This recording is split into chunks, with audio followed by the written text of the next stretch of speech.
আজকের এই চিকেনের স্পাইসি রেসিপিটি কিন্তু দুর্দান্ত হয়েছে। বাচ্চা থেকে বুড়ো সকলেই কিন্তু ভীষণ মজা করে খাবে এই রেসিপিটি করার জন্য আমি বোনলেস চিকেন একদম ছোট ছোট টুকরো করে কেটে নিয়েছি আর ভিনিগার আর লবণ মাখিয়ে প্রায় 1 ঘন্টার ওপরে রেখে দিয়েছিলাম।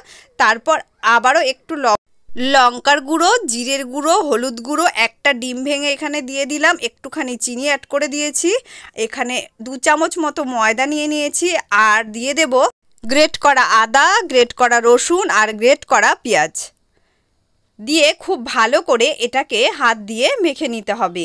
বন্ধুরা, আমার এই রেসিপি যদি তোমাদের ভালো লেগে থাকে তাহলে অবশ্যই একটা লাইক করে দিও, আর চ্যানেলে যদি প্রথম হয়ে থাকো তাহলে চ্যানেলটিকে ফলো করে পাশে থেকো। দেখো আমার এটা মাখা হয়ে গেছে। এবারে একদম শেষে গোলমরিচের গুঁড়ো দিয়ে দিলাম। একটা কড়াই খুব ভালো করে গরম করে তাতে সাদা তেল দিয়ে একে একে এইবারে চিকেনগুলো দিয়ে একদম মিডিয়াম আঁচে রেখে খুব ভালো করে সময় নিয়ে ভেজে নিতে হবে। আর খুব কড়া করে কিন্তু ভাজা যাবে না, এটা একটু মিডিয়ামভাবে ভাজতে হবে। দেখো ভাজা হয়ে গেছে, এগুলোকে আমি তুলে নেব অন্য একটি পাত্রের মধ্যে। এবারে একটা বাটির মধ্যে আমি দেখো কিছুটা tomato sauce, soya sauce, chilli sauce নিয়ে নিয়েছি। এবারে এটাকে খুব ভালো করে একসঙ্গে মিক্সড করে নেব। সসের পরিমাণটা আরও বেশি হলে আরও ভালো হতো। আবারও যতটা ছিল চিকেন সেগুলোকে আবার ভেজে নিলাম, সব একসঙ্গে রেখে দিলাম। তারপর কড়াইতে যে তেলটা ছিল তার মধ্যে পেঁয়াজ বাটা দিয়ে দিলাম, গ্রেট করা আদা, গ্রেট করা রসুন সব দিয়ে খুব ভালো করে এটাকে একদম লালচে করে ভেজে নিতে হবে। পেঁয়াজটা ভাজা হতে একটু সময় লাগে, তো খেয়াল রাখতে হবে যেন পেঁয়াজের কাঁচা গন্ধ না থাকে। এবারে এর মধ্যে একটুখানি গোলমরিচের গুঁড়ো অ্যাড করে দিলাম, আবারও একটু নেড়ে চেড়ে খুব ভালো করে মিক্সড করে নেব।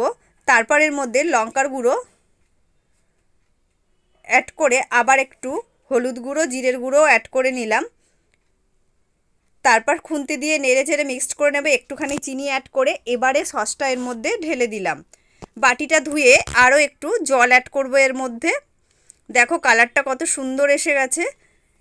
2 থেকে 3 মিনিট, খুব কম সময় লাগবে কিন্তু এটা করতে। এবারে ভেজে রাখা চিকেনগুলো এর সঙ্গে দিয়ে একটু মিক্সড করে নিলাম। ব্যাস একদম রেডি কিন্তু হয়ে এসছে আমার এই রেসিপিটি। এবার মাত্র 2 মিনিট একটু ঢাকনা চাপা দিয়ে রেখে দিয়েছিলাম। ঢাকনাটা তুলে দেখো খুব সুন্দর রেডি হয়ে গেছে চিকেনের স্পাইসি রেসিপিটি। হোটেল বা রেস্টুরেন্টের মতনই একদম হয়েছে, খেতেও কিন্তু দুর্দান্ত হয়েছে। তো যে কোনো বাচ্চার টিফিনে কিংবা যে কোনো বাড়িতে গেস্ট আসলে তাদেরকেও কিন্তু এই রেসিপিটি করে দেওয়া যেতে পারে। তো বন্ধুরা, আমার এই রেসিপি কেমন লাগলো সেটা কিন্তু অবশ্যই কমেন্ট করে জানিও। এই বাবা।